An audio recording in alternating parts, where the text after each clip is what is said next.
Hi hello welcome to 6 TV నేను మీ రచన. తెలంగాణ రాష్ట్రంలో ఎన్నికలను దృష్టిలో పెట్టుకొని కాంగ్రెస్ పార్టీ 6 గ్యారెంటీలు అనే హామీని ప్రజల ముందుకి తీసుకొచ్చింది. 6 గ్యారెంటీలు అనే నినాదాన్ని బలంగా వినిపించడంతో ప్రజలు కాంగ్రెస్ పార్టీకి తమ మద్దతు తెలిపి అధికారాన్ని కట్టబెట్టారు.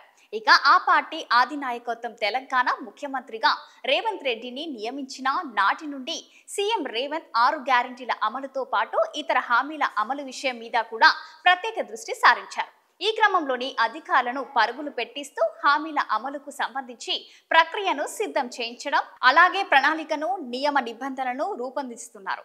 ప్రస్తుతం తెలంగాణలో 6 గ్యారెంటీల అమలుతో పాటు మిగతా సంక్షేమ హామీలను అమలు చేయడం కోసం ప్రజల నుండి దరఖాస్తు స్వీకరణ నిమిత్తం తెలంగాణ ప్రభుత్వం ప్రజాపాలన పేరిట ఒక కార్యక్రమాన్ని చేపట్టింది.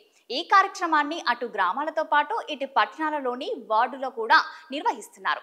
ఇప్పటి వరకు 1 కోటికి పైగా దరఖాస్తులు అందాయి. అయితే వాటిలో 93 లక్షల పైచిలుకు దరఖాస్తులు 6 గ్యారెంటీలకు సంబంధించినవి కాగా 15 లక్షలకు పైన ఇతర అవసరాలకు సంబంధించి దరఖాస్తులు ప్రభుత్వానికి అందాయి. అయితే జనవరి 6వ తేదీతో ఈ ప్రజాపాలన కార్యక్రమానికి తెరపడనుంది. అయితే ఆఖరు రోజు కావడంతో నేడు ఈ కార్యక్రమానికి మరింత ఎక్కువ మంది పోటెత్తే అవకాశం కనిపిస్తుంది. అధికారులు సైతం గడిచిన 10 రోజులుగా ఎవరైతే ఈ 6 గ్యారెంటీల పథకాలకు సంబంధించి దరఖాస్తు చేసుకోలేదో వారు ఆఖరు రోజునైనా తప్పకుండా అర్జీ పెట్టుకోవాలని సూచిస్తున్నారు. ఇవాళ దరఖాస్తు చేసుకుని అభ్యర్థులు మరో 4 నెలల పాటు వేచి ఉండక తప్పదని అంటున్నారు.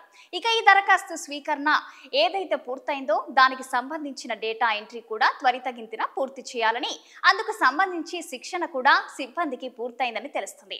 ఈ డేటా ఎంట్రీ ప్రక్రియను జనవరి 17వ తేదీలోగా పూర్తి చేసేలా ప్రణాళిక రూపొందించారట.